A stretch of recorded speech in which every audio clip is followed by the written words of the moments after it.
Welcome to another edition of our Beat Diabetes Books and Quotes series. And today I'm going back to a book I've already talked about quite a bit, or a couple of times. That is Dr. Atkins' New Diet Revolution. I hadn't really intended to, but I was flipping through the book the other day and I saw a quote and I thought, I got to share this with you guys. So here we go. Dr. Atkins, of course, is long gone. He's died quite a few years ago. But it's amazing how relevant most of his ideas still are.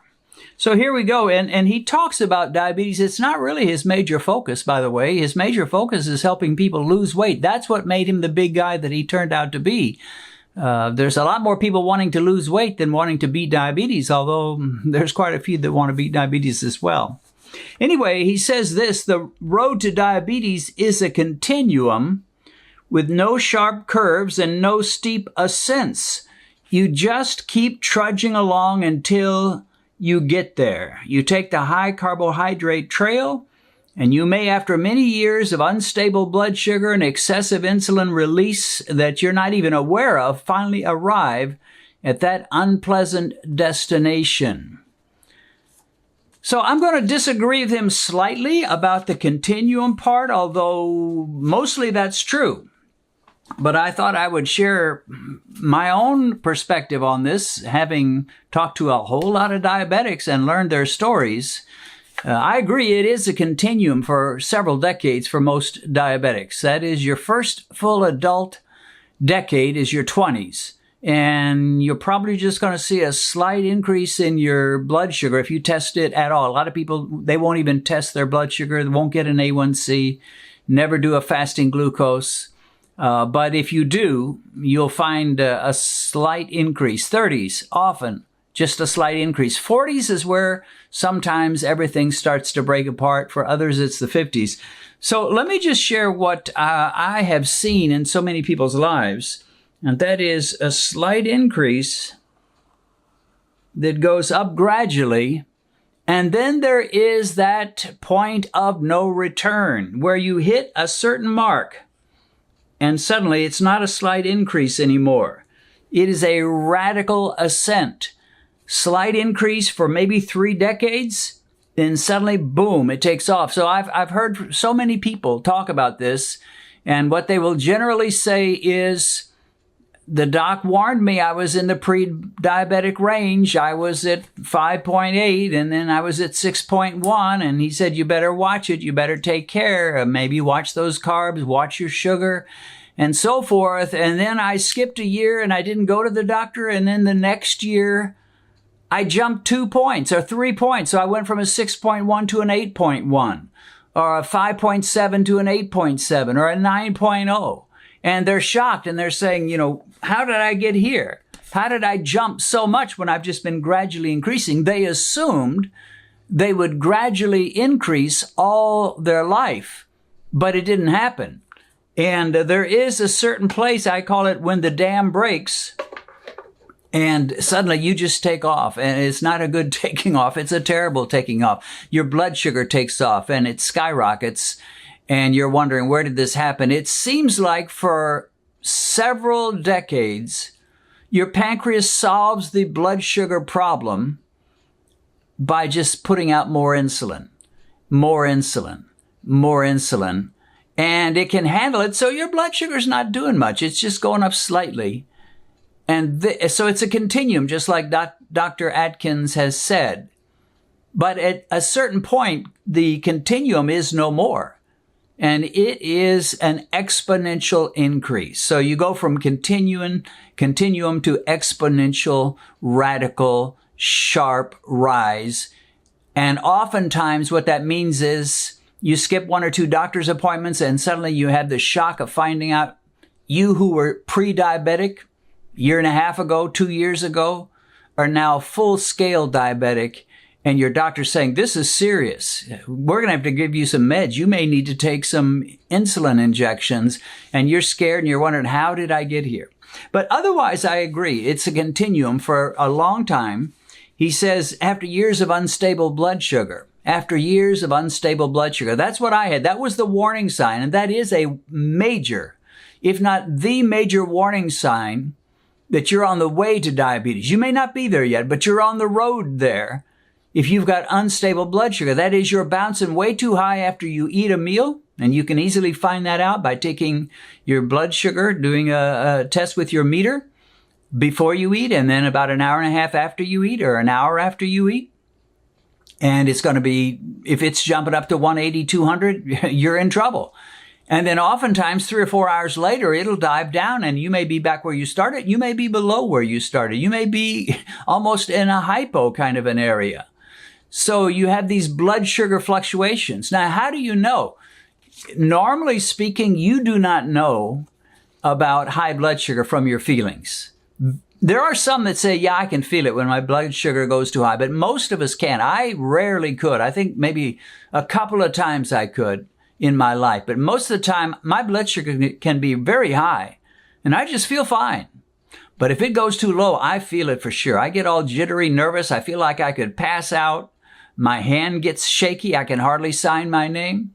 It is bad stuff. And I went through that. I don't go through that anymore. Once I went low carb, that all calmed down. But before that, I certainly had that. So if you get those jittery feelings a couple hours after you eat, maybe 3 hours, you ought to test yourself and see what's happening with my blood sugar. The amazing thing is, if you don't test yourself, you just don't know. You have no idea what's happening.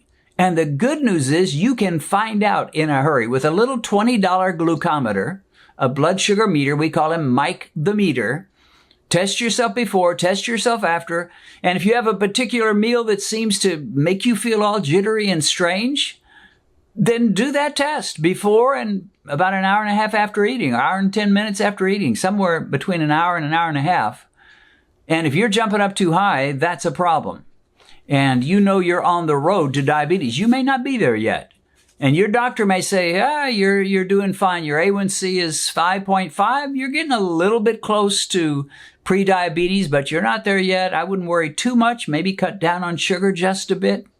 That is not the kind of way to beat diabetes, is just take it a little easy on sugar. So he says, after many years of unstable blood sugar and excessive insulin release, let me repeat that phrase, excessive insulin release. A lot of people assume if you're diabetic, your problem is you're not producing enough insulin. Well, that's true if you have type 1 diabetes, but that is not true for most type 2 diabetics. It may be for some that are kind of sliding toward type 1, or they're sliding toward being like a type 1, where their pancreas is not producing much insulin. But for most type 2 diabetics, the problem is not too little insulin. In fact, often they're producing a lot. So he says, excessive insulin release that you're not even aware of. Once again, you don't feel the insulin. You don't say, ooh, boy, I'm having a real insulin surge today. You don't feel that. You don't even think about it. And I certainly didn't when I was having my struggles. Not even one time did I say to myself, Dennis, you're really surging in insulin. And the sad thing is there's no test you can give yourself that I know of that can test your insulin at the current time at home. There are lab tests and doctor's tests they can give you, but no home tests. But you can sure test your glucose. And if your glucose is high and you're a type 2 and your pancreas is still working pretty well, guess what? You're having an insulin surge. You don't feel it. You have no proof of it. But if that glucose is high and that number is 180, 200, 220, you can almost be sure your insulin level is high. In fact, it ought to be high, because if it's not, your pancreas isn't really doing its job and you're in worse trouble still. So he says you've got this excessive insulin release that you're not even aware of. You finally arrive at the unpleasant destination. You've crossed the border into diabetes. Now, doing ministry, I've been to many countries. I know what it is to cross borders. And I've crossed the border from Kenya to Uganda, and I've crossed the border from the U.S. to Canada, from the U.S. to Mexico, and I've crossed a lot of borders in my day. But one border you do not want to cross is from non-diabetic to diabetic. That's a line nobody needs to be crossing. But sadly, every year people are crossing that border. Unpleasant destination, he calls it. And he says, since insulin is the body's premier fat creator, most of us will have picked up a lot of weight along the journey. And sure enough, that's true. Most diabetics are going to be overweight. Some are overweight in their liver, but not so much in their body. They have a slight belly bump, and they may still have thin arms and thin legs. And they may say, well, I'm not overweight. I've got a little bit of a tummy, but no big deal. Well, it could be a big deal. And that's why we have people that seem like they're not much overweight, and yet they are raging diabetics. He goes on to say, after you actually become diabetic, your blood sugar level ceases to oscillate. It is now consistently high. So no more radical ups and radical downs, up and down all day long. It just kind of stays high all the time. And that's a sign you've reached the land of sky-high diabetes and sky-high blood sugar. Not a good thing.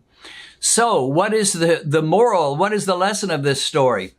The moral is this: when you even start getting close to the border, it's time to turn around and go back the other direction. You don't wait until you've crossed the border and you're now in the land of diabetes. When you even get close, when the doctor says pre-diabetic, it's time to head back the other direction. How do you do that? By cutting the carbs in your diet significantly, by stopping all the snacking, by going to a 2 meal per day lifestyle, and cutting down, way down on the starches, eating more fresh vegetables, leafy greens, meat, high-fat dairy, and cutting way down on the carbs. No more of these packaged sweets, no more sweets of any kinds.